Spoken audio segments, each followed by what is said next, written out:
Ang cute ng ring na to mga upat onni at pwede ito sa babae at lalaki. Ang nasa video ay 3.75 grams, 24K Korean gold na bibenta at nasasangla at lahat ng jewelry natin ay may authentication card.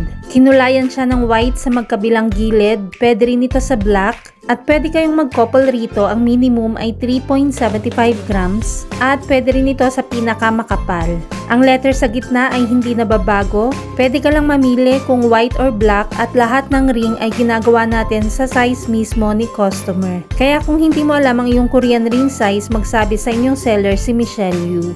Napakaganda nito sa couple at elegante yung dating ng kanyang design. Mas maraming grams, mas makapal. Ang rate ng gold ay nagbabago everyday kaya hindi natin nilalagay ang price sa video. Kung gustong malaman ng updated price, mag-inbox kay Michelle Yu sa Facebook or follow Mabenta kay R Jewelry sa YouTube or TikTok channel.